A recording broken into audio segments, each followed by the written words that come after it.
Hi, welcome to my channel. This is Jennifer. I'm so glad you're here today. These are just a few of the supplies we're going to be using in today's video. I have 4 thrift flips for you. Actually a little bit more because there's a couple that I do twice, but 4 general ideas for you to be inspired by. And I got all my supplies from the bins because I'm working on thinning my hoard. We've talked about that. So here I am. I'm going to paint these 2 frames, or we'll call them blanks. I bought them at Hobby Lobby in the sewing section, and I had previously painted out whatever was on the front of them, but white is not the color I'm going to go with this time. I often wonder, like, so why do we never use color? I don't know. So I'm using this color from Folk Art. It's called it's called something. Anyway, it will come to me, but in the meantime, I really love this color. I've used it at Christmas time. It's a great spring color, and actually, I think by the time we work it up and do what we're going to do to it, it really sort of takes on a more fall tone, but I love it. Anyway, it's sage, something sage. Anyway, there it is. It gives me really streaky coverage at first because I had already painted it, and it was just, I think I don't know, it just seemed a little slick. But anyway, it does take a couple coats of that to cover the white paint, but I got time, so I painted. Anyway, so while we're waiting for those to dry, and you can see what I mean, see how streaky they are right now, they're going to need a second coat. I'm going to work on these adorable handkerchief girls. Like, I don't know about y'all, but I just love this idea. I first saw this idea last time we did a show, last September. Wait, what month is it? Oh gosh, never mind, January. We had a show in January, and a girlfriend of mine, her business is called Fabulous Funky Monkey. She did these handkerchief girls, and they were so beautiful. She regretted the fact that she'd only made 3 or 4 because she sold them all during that 3-day show. Anyway, I'm using this handkerchief. It's not a vintage hanky, it's just a hanky that I got on Amazon, and then I coffee stained it, just put it in my leftover coffee that day, which, listen, I only had leftover coffee because I was going to do this, otherwise I'd have drank it all, but but I saved some because I knew I was going to coffee stain these handkerchiefs. Anyway, I've cut it down so that it is the same length or longer than the skirt that she is currently wearing. And you can see what I'm doing here. I'm using hot glue to glue down the edge of the handkerchief, and when I do this, you'll see that I'm folding that scalloped edge under because I want it to be like a regular skirt line, like it goes around to the front of her as well. And what I'm doing here is I'm just following the skirt that is already drawn on the picture. And then you'll see that I'm going to pleat that skirt so that that entire length of handkerchief only covers where the skirt is now. So in other words, I'm creating pleats so that the skirt will billow out like it would naturally. And I'm following the lines of the skirt. I also want to note that in the beginning, when I showed you the materials I was working with, there was a pad of watercolor paper. I got that at the bins, and I knew when I saw it, it was going to make for some great artwork. It was super old and aged and had a great patina,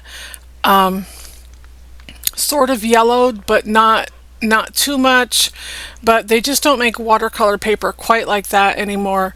I love the way it tears. It's very fibrous. I love everything about it. But in order to use it for this project, I cut the sheets down to 8.5 by 11 sheets so that I could send them through my regular inkjet printer.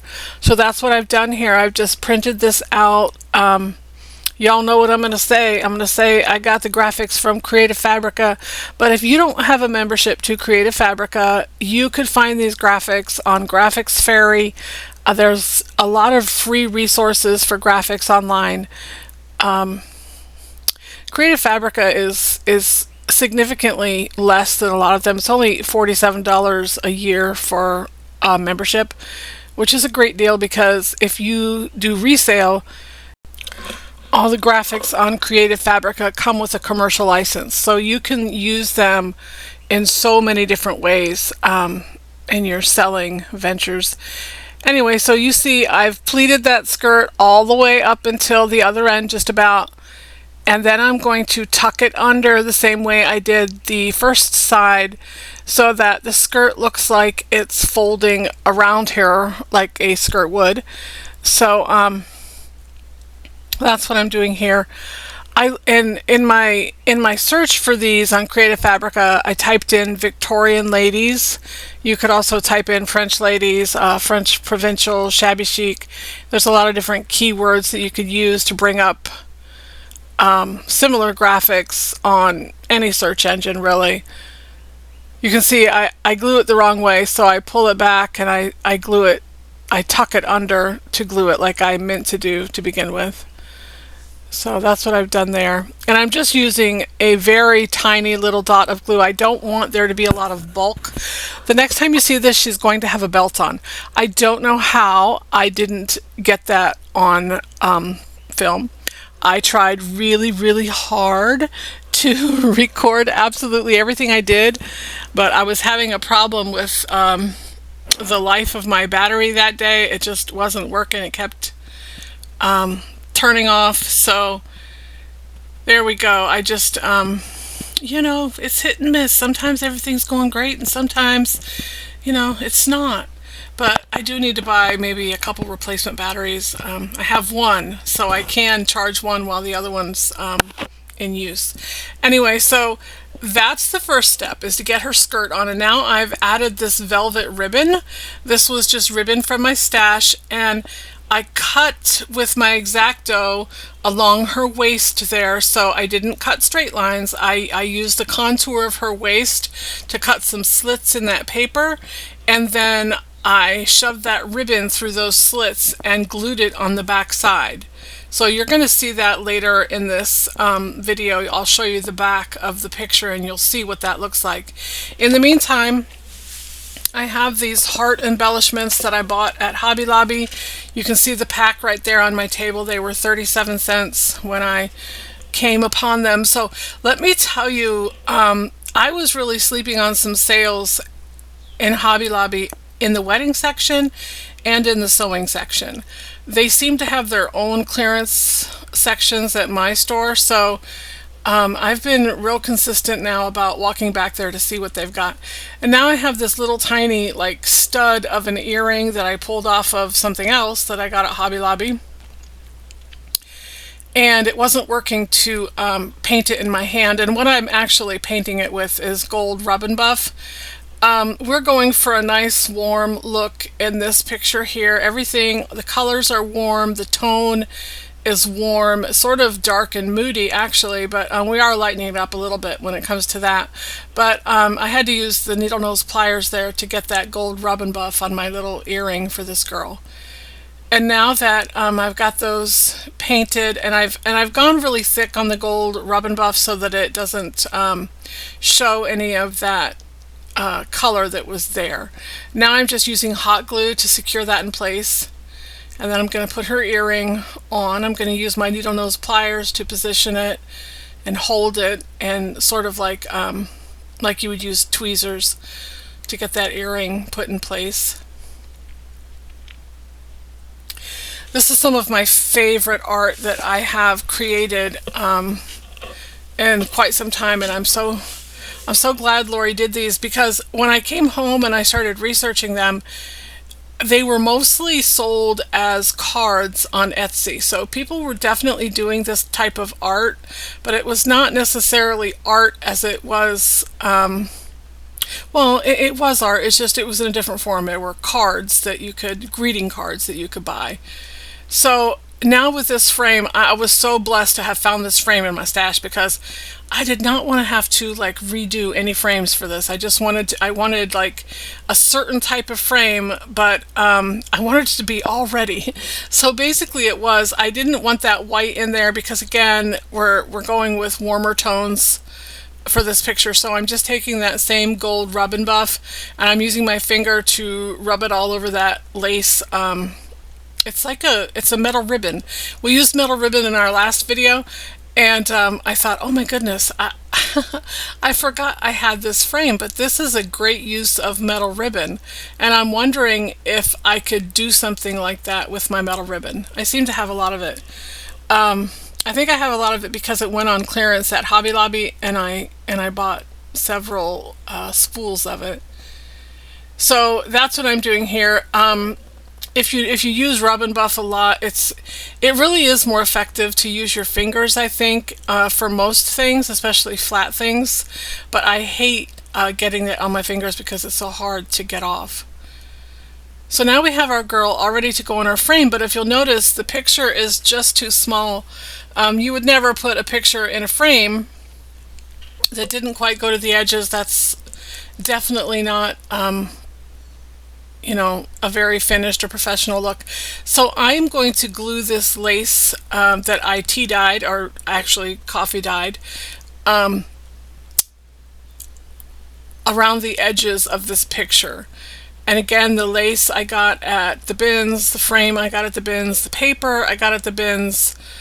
I'd be hard pressed to find anything that I upcycle on a regular basis. Oh, and there's the back of that paper that I said I would show you, and you can see how I just glued the ends of that belt down on the back side. And to stick my picture to the backer there, I used double-sided tape. I don't think I showed myself do that, but now I'm just putting, I'm seeing where my ribbon needs to lay to make it like a mat, like I want it to be. So here I am. I'm just going to use hot glue to glue the lace around the picture, and I'm going to do it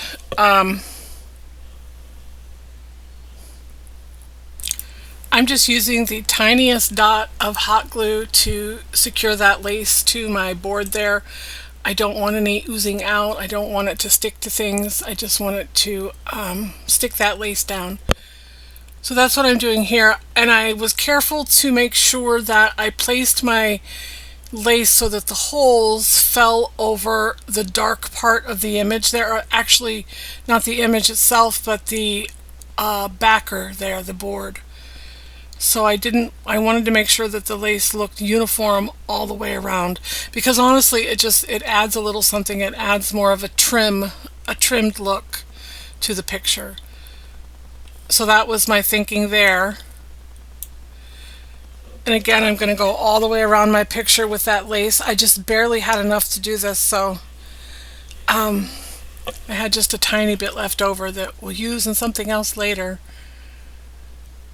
Anyway, I'm falling in love with this Victorian, Victorian French country, provincial kind of thing. I've always loved it, but we called it more shabby chic. But this is sort of a fancier shabby chic look, and I really do love it. So now I'm going to show you what it looks like in its frame. This is one of those frames where it has like the grooved edge, and you have to find that and then shove it in there and then put the other side down. So it takes me a minute to discover that I'm putting it in on the wrong side, but I figure it out and I get it done. And I absolutely love this project. This one isn't my favorite. The next one I'll show you is by far my favorite, but I just love the idea.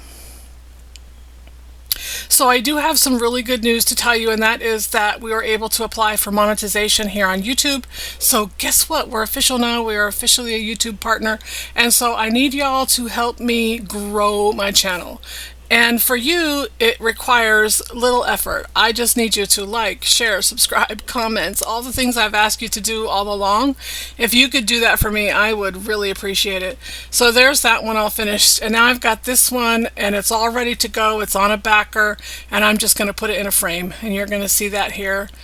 I'm trying to keep you in the camera frame and then also do what I'm trying to do. I have the hardest time with that because generally I need to pull things up to my face to see them, so that's not always convenient for you. So I'm sorry about that, but it's going to be worth it. See, isn't that beautiful? Like, I love that one. I use similar materials. I got the pictures, of course, from Creative Fabrica. Now, here's some more art that I'm going to make, and I'm using my watercolor paper again that I bought at the bins. I'm also using graphics from Creative Fabrica. The reason I wanted to do this particular project this way, I didn't use waterslide paper, I didn't use tissue paper and decoupage, these things.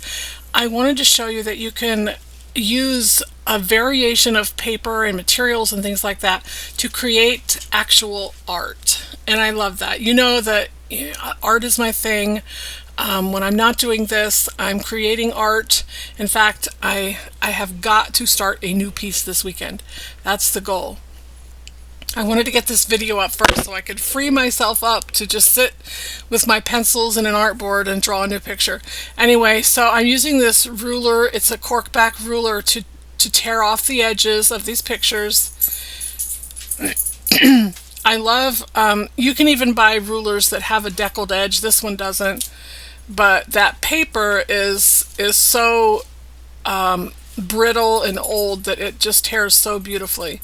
And when you tear the paper towards you, it gives you a better edge. So I don't know if you know that. If you tear it away from you, you're literally going to tear your paper where you don't want to tear it. Anyway, now I'm going to come in with that ink pad there. I'm going to put a paper towel down so it doesn't get all over my silicone mat. I've been smarter about keeping my work area clean. Not that I don't clean it up, it's that I make such a giant mess that I'm trying not to do that because I hate it when I'm filming something and it just turns into a giant mess. I really hate that. The wind is blowing in my studio while I'm out there today because it was 75 degrees and beautiful and I wanted to keep the doors and windows open. I try to do that as late in the season as I can, but as you know, when you live in Southwest Florida, it gets hot pretty quick. So I did have to turn my air on today finally, but I've been able to live with it off and I really love that. So I'm just using that ink to distress the edges. I love that. It covers up the torn edge. It just gives it such an authentically old look. And I love these pictures. I think they're so delicate and just feminine and just super pretty. I really love these projects that I've been working on here. These are going to go to shows with me. This is not my normal fare that I take to shows. But if I make them for YouTube and I don't have room for everything that I make in my house, so there's absolutely no reason not to take them to shows, because what we say is, it's my artwork and my craft work. So either or, I either made it or I drew it. So it makes sense in that context. And what I'm going to use here to, I think I used double-sided tape again to secure those to those little plaques. I think that's what I do. Anyway, our next step here is, I think I'm going to be pouring some molds here in a second. But for right now, before I do anything else, before I glue those down, I'm going to use some wax. I want to get in those cutouts that are on the scalloped edge of that frame, and I also want to get in the corners. I just want to make this little frame match the picture, so I want it to be aged and distressed. So I'm using my Best Dang wax from Dixie Belle. It's brown, and I'm just getting that wax down into those areas that I want to show. and then I'm going to wipe it back with a wet baby wipe. Usually when I'm doing something like this, I'm really not trying to change the color of the frame, but I'm okay if this frame goes a little darker and a little more aged and it looks like it has a sort of a patina on it, because this is an outdoor scene, and I just love the organic look that these little frames take on with the wax. I think it's super pretty. Anyway, I do want to thank you all so much for subscribing. If you're new, welcome. You're going to find out that I'm just me. I'm going to be super real, and this is all I'm going to do on my on my channel. I'm not going to try to sell you stuff. I'm not going to sell my thrifted stuff. I'm not going to be a stockist for anything. I'm just in it for the love of crafting. We're monetized, and I love that. We're not doing it to pay the bills. We're just doing it for a whole lot of fun, and just a way to have more presence, because we do shows, and I also teach some workshops in my community here. So it's just one more way to share the love of crafting. I don't know about y'all, but so many of the people that we follow, and I love them, and I understand their motives. You start out watching them because they're great crafters, and then pretty soon they're not crafting much, and I understand. Like, if I were a young person, I would totally want a world domination. I mean, that's what I would want to do too. But I'm not there, so I'm just going to stick with crafting. That's really sort of where my passions lie right now. I did do a fine art video once, and y'all didn't seem to love it a whole bunch, so I haven't done it since. But if you do want to go back and look at my art installation, or just other things that I do when I'm not crafting, there are some videos that will let you see that.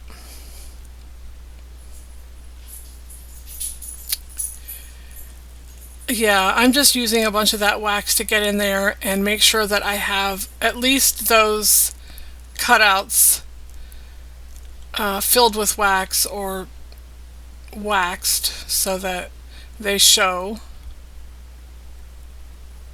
And I'm wearing my gloves again today. I'm trying to be very aware of the fact that I am taping myself.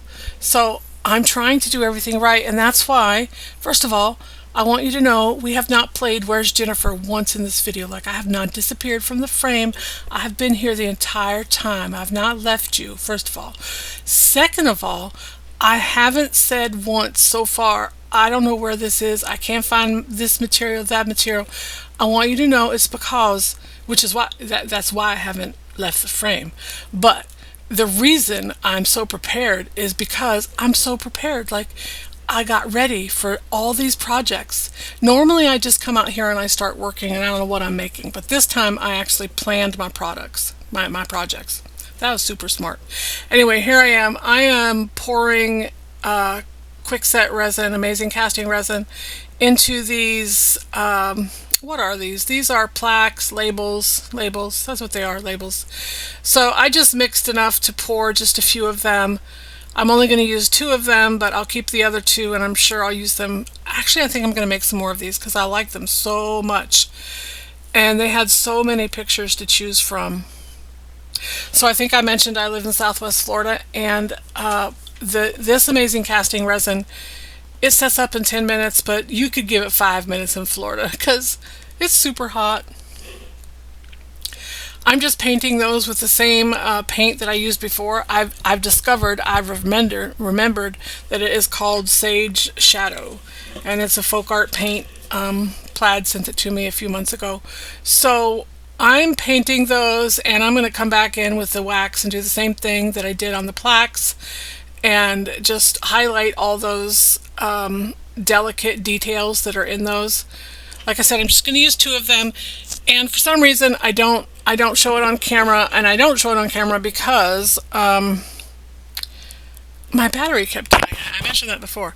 But so I am going to put words on these plaques, they are going to say in French, the garden and the flowers. So I'm going to print those words out on tissue paper.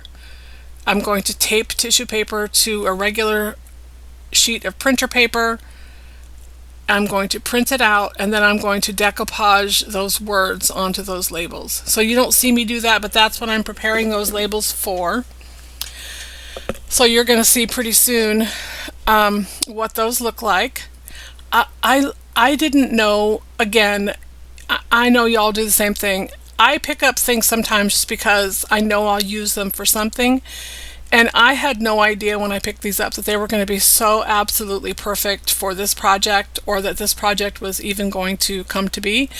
But when I go out into my workshop, my favorite thing to do is just plan a few projects with things I already have on hand. Like, I don't want to have to go buy anything. I wish y'all could just come see my workshop. I'm sure y'all have similar ones.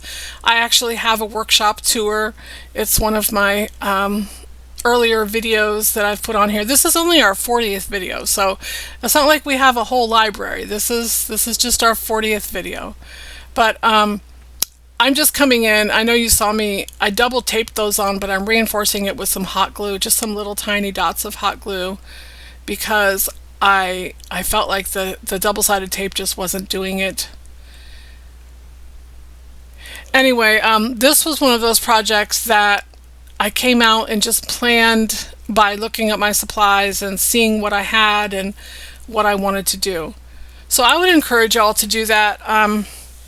If you have a lot of projects looming and a lot of things you need to get done, sometimes it's great inspiration just to go look at what you have and let the ideas formulate as you go through your stuff. I'm just using hot glue to glue those labels down to the plaques.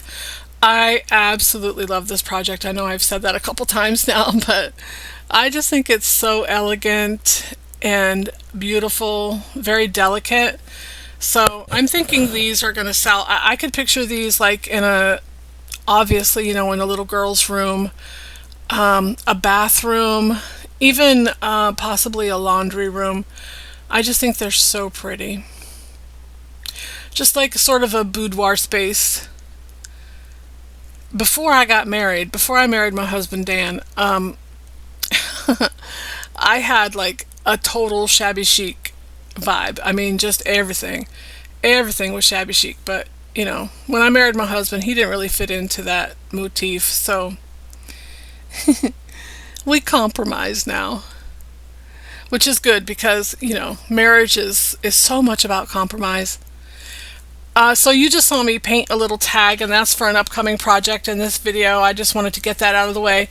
And then I have this little tiny watering pitcher, and I thought it would be great for staging purposes for this particular video because, this is all about a garden and flowers and the French countryside. So these graphics, again, come from Creative Fabrica. And I put it on both sides of my little watering can. If you want to watch a water slide paper demonstration in depth, I have videos on that. And here I am pressing heat transfer vinyl with a picture on it to a piece of muslin fabric. I'm sorry I couldn't show you the graphic ahead of time. You're just going to have to be, shocked and in awe when you see when I peel it back. So, I did show it, but I wasn't recording, so that happened this time. I'm just using my regular household iron, and this particular transfer paper, it takes about 60 seconds to iron it on completely. You just want to pay close attention to the edges and make sure that the edges are completely stuck down. So I wait for it to cool, then I pull that paper back, and you're going to see this is going to go on that basket that I showed you at the beginning of the video. I got this basket. Oh, well, I'm going to tell on myself here. So I told y'all I was taking a little fast from thrifting. Well, I went thrifting with my son last Friday, but I have an explanation, and that is that my son wanted to go thrifting. So I don't know if y'all are in the same boat I'm in. Most of y'all, because I've looked at my demographics and I see that most of y'all are around my age, maybe a little bit older. So we're empty nesters. So I see my son maybe once a week, and you know that anytime your grown child opts to spend time with you, that's a gift, because every minute we spend with grown children is a gift. So let's just say that right now. And I know y'all will agree with me. So we went thrifting and I bought two things. I bought this basket for $1.99, and my only chagrin about that was I'd have paid less for it at the bargain barn, but you know, $1.99 is still a pretty good price. And I bought a really nice paper trimmer for $5, because when you walked in the door they gave you a ticket for 50% off one item, and that was my one item, and it was $10. So I paid $5 for a really nice paper trimmer, which I needed, and I used it. We used it at the library the very next day. I teach a craft workshop at our local library, and I'll mention that quite a bit because there are crafts that double as YouTube projects and library projects, and then, you know, things that we sell at our shows. So I try to hit everything I can with, and a lot of times I write for a blog, and I'll put that in the description box. I've never put that down there before.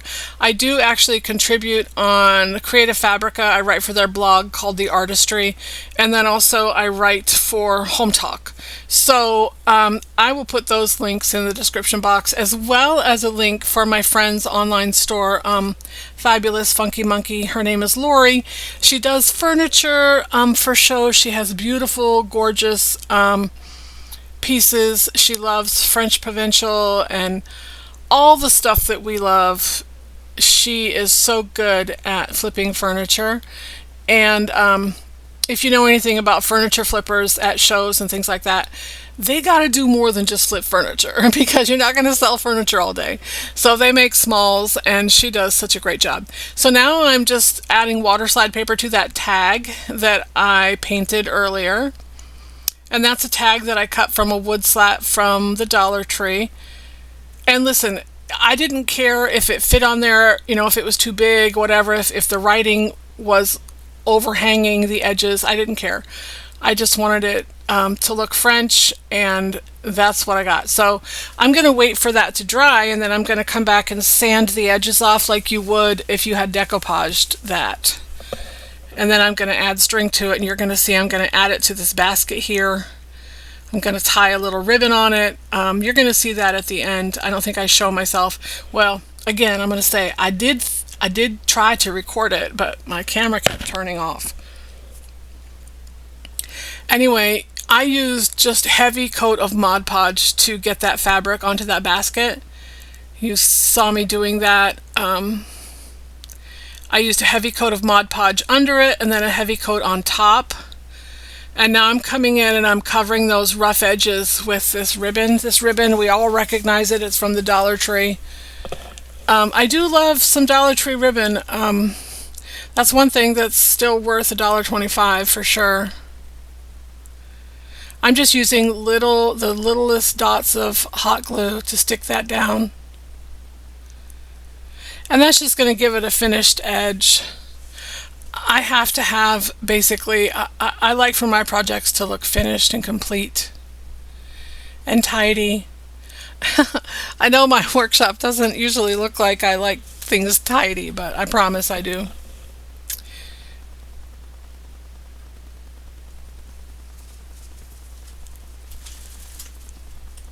I've been using my glue stand, my glue gun stand, except for right now. But it's there. See, it has glue on it. That's evidence that I've been using it. So I'm just doing the same thing to all four sides with that ribbon. I'm gluing it down, just barely tacking it down. That's a precision tip glue gun, so it just puts out the tiniest stream of glue. We've got all of our projects finished now. We're nearing the end of our video. I'm so glad y'all tuned in today. I hope y'all will come back next week. See that tag? Didn't it turn out beautifully? Stick around to the end to see how all these projects look staged, and I'll see you in my next video. Bye bye.